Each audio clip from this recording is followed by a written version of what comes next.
He fell from 10,000 feet. No parachute, no safety net, just sky and the certainty of death.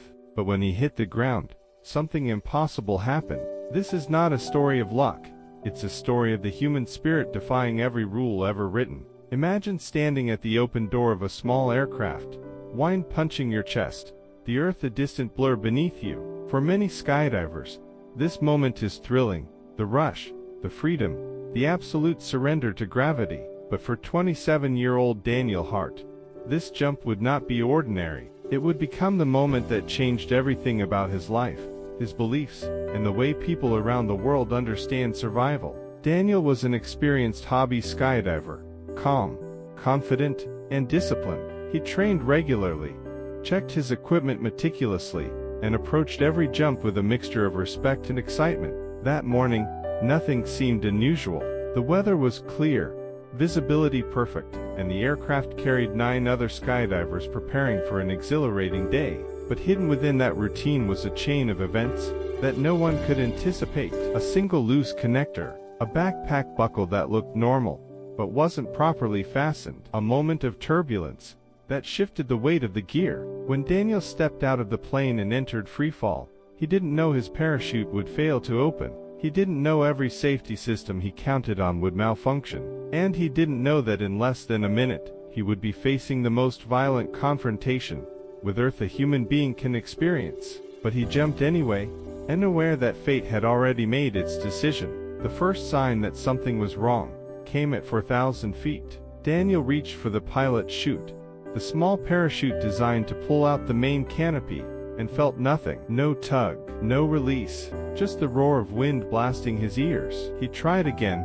pulling harder, but the handle jammed against the strap that had come loose. Skydivers train for moments like this, but training doesn't erase fear, it only teaches you what to do with it. Daniel fought the rising panic and reached for the reserve parachute. That one had to work. It was his last and only shot. He pulled the reserve handle with all his strength. Still nothing. For a split second, it felt like the world froze around him. The earth grew larger, sharper, more real. He knew what it meant. When both parachutes fail, survival isn't expected. It isn't predicted. It isn't even considered. But Daniel refused to simply fall. If he was going to hit the ground at terminal velocity, roughly 200 km/h, he was going to fight for every possible fraction of survival. He curled his body into a protective position, angled himself toward what looked like a forest clearing, and braced for impact, knowing full well that humans do not walk away from falls like this. But Daniel was about to defy everything physics said should happen.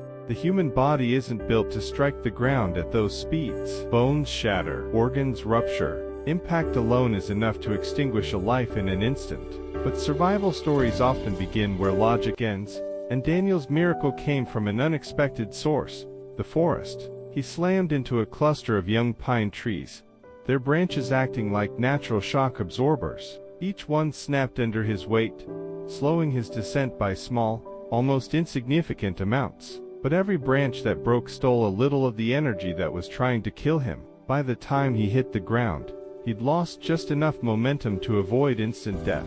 Daniel's injuries were catastrophic: a shattered pelvis, broken ribs, a punctured lung, severe spinal damage.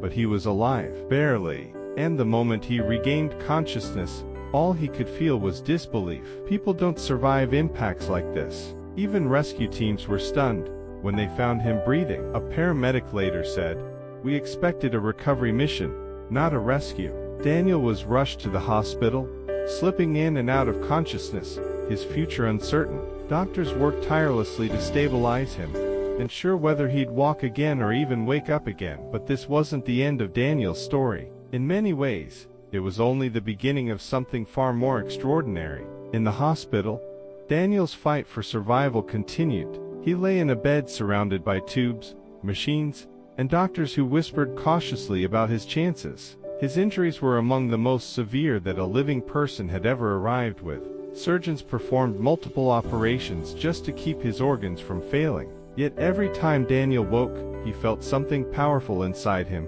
not fear, but determination. If he had survived the impossible, he refused to believe that walking again was out of reach. Recovery was brutal. Weeks in intensive care, Months in rehabilitation. Every movement felt like fire tearing through his bones. Physical therapists pushed him, supported him, and believed in him even when medical charts suggested he shouldn't progress. But Daniel wasn't driven by the desire to return to his old life. He was driven by a sense of purpose he had never known before. The fall had changed something in him.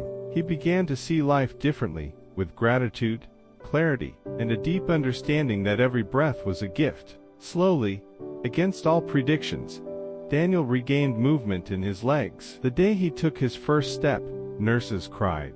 Doctors shook their heads in disbelief. This wasn't just a recovery, it was a rebirth, and Daniel knew exactly what he needed to do next.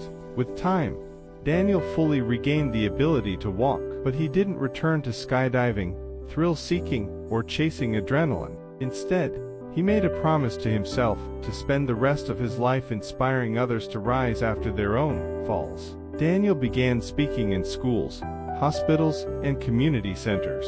He shared his story not as a miracle but as a reminder that survival isn't always physical.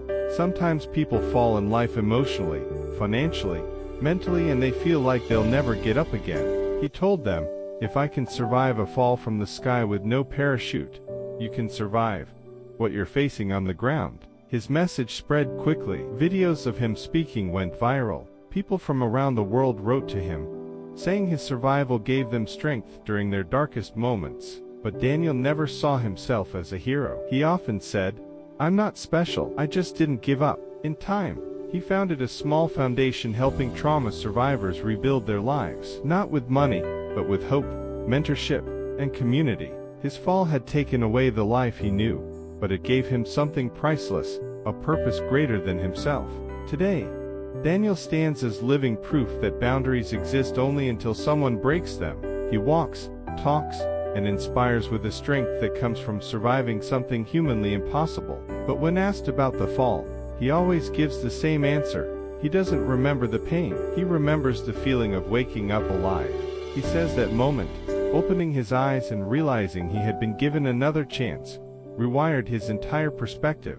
Fear didn't disappear, but it transformed. Challenges didn't get easier, but his courage grew. Daniel's life is a reminder that even when everything seems lost, life can still surprise you. Even when you hit rock bottom, or, in his case, the ground, your story isn't over unless you decide it is. His message to the world is simple: you can fall, you can break, you can doubt everything, but as long as you're alive, you can rise again.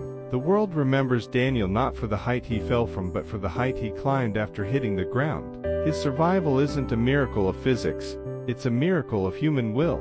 And in the end, his story teaches one powerful truth: sometimes, the greatest transformations begin with a fall.